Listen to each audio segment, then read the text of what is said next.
বাংলাদেশৰ চৰকাৰক সকীয়াই দিছোঁ বাংলাদেশত যদি এনে ধৰণৰ অত্যাচাৰ হিন্দুসকলৰ ওপৰত চলি থাকে তেতিয়া হ'লে কিন্তু ইয়াৰ ফল খুবেই ভয়াবহ হ'ব আৰু আমি আমাৰ এই কাৰ্যসূচীৰ যোগেদি আজি প্ৰতিবাদী কাৰ্যসূচীৰ যোগেদি অসম চৰকাৰ আৰু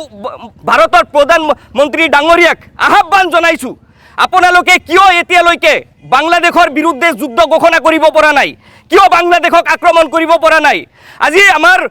বাংলাদেশত যিসকল সংখ্যালঘু হিন্দুসকলক গছত ওলমাই জ্বলাই দিছে কোনখন কোৰআন হাদিসত আছে ইসলামৰ কোনখন কোৰআন হাদিসত আছে যে এজন হিন্দুৱে অপৰাধ কৰিব বুলিয়েই ইসলামৰ নাম লৈ সেইজন হিন্দুক গছত ওলমাই পেট্ৰল লগাই জ্বলাই দিব লাগিব আমি খুবেই দুখ পাইছোঁ আমিও মুছলমান কিন্তু আমাৰ আদৰ্শ তেনেকুৱা নহয় বাংলাদেশৰ সকলো মুছলমানক আমি বেয়া নাপাওঁ কিন্তু যিসকল মুছলমানে জিহাদৰ নাম লৈ জিহাদৰ মানে কেতিয়া মানুহ হত্যা কৰা নহয় তেওঁলোকে জিহাদৰ নামত যেনেকৈ আজি বাংলাদেশত অসহায় হিন্দুক গছত ওলমাই জ্বলাই দিলে এয়া তেওঁলোকে উগ্ৰপন্থীৰ কাম কৰিছে সন্ত্ৰাসবাদীৰ পৰিচয় দিছে আজি বিশ্বৰ প্ৰতিজন মুছলমান এই বাংলাদেশীসকলৰ কাৰণে অপমানিত হৈছে আজি এই বাংলাদেশৰ যিটো ঘটনা সংঘটিত কৰিলে যি উগ্ৰ ব্যক্তিসকলে এনে ধৰণৰ দীপু নামৰ ব্যক্তিজনক হত্যা কৰিলে আজি সেই দীপু নামৰ ব্যক্তিজনকে কেৱল সেই বাংলাদেশৰ উগ্ৰবাদী মৌলবাদীয়ে হত্যা কৰা নাই বাংলাদেশত তেওঁ কেৱল দীপুকে হত্যা কৰা নাই আজি প্ৰতিজন মুছলমানকে হত্যা কৰিছে তেওঁলোকে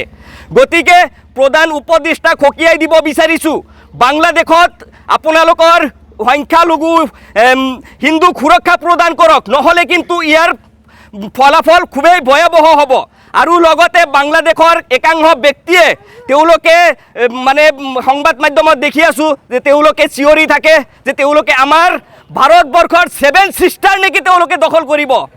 তেওঁলোকে এইখিনি কোৱাৰ সাহস ক'ত পালে তেওঁলোকৰ যদি দম থাকে বাংলাদেশৰ প্ৰধান উপদেষ্টাক ঘোষণা কৰিব দিয়ক ঘোষণাই নহয় বাংলাদেশৰ প্ৰধান উপদেষ্টাৰ যদি দম আছে তেতিয়াহ'লে যে মানে বিয়াঘৰত যে বম ফটকা আছে ফটকা এটা লগাই পিনে আমাৰ ভাৰতৰ জমিনত পেলাই দিবলৈ কোৱা হ'ল যদি দম আছে কি আছে বাংলাদেশৰ আজি বাংলাদেশ যদি ভাৰতে ইচ্ছা কৰে বিশ্বৰ মানচিত্ৰৰ পৰা নোহোৱা কৰিব পাৰিব কিন্তু ভাৰতৰ আদৰ্শ তেনেকুৱা নহয় আমাৰ প্ৰধানমন্ত্ৰীৰ আদৰ্শ তেনেকুৱা নহয় কিন্তু দুৰ্ভাগ্যজনক বিষয় আজিলৈকে কিয় আমাৰ ভাৰতৰ প্ৰধানমন্ত্ৰীজনে বাংলাদেশৰ বিৰুদ্ধে যুদ্ধ ঘোষণা কৰিব পৰা নাই আমি খুবেই দুখ প্ৰকাশ কৰিছোঁ আৰু যাৰ কাৰণে আজি আমি টুপামাৰী বজাৰত কামৰূপ জিলা সমিতিৰ অসম সংখ্যালঘু সংগ্ৰাম পৰিষদ কামৰূপ জিলা সমিতিৰ ফালৰ পৰা প্ৰতিবাদ সাব্যস্ত কৰিছোঁ আৰু তীব্ৰভাৱে নিন্দা জনাইছোঁ এনে ধৰণৰ ঘটনাক জয় আই অসম বাংলাদেশত হিন্দুৰ ওপৰত অত্যাচাৰ বন্ধ কৰক বাংলাদেশ হুঁচিয়াৰ বাংলাদেশ হুঁচিয়াৰ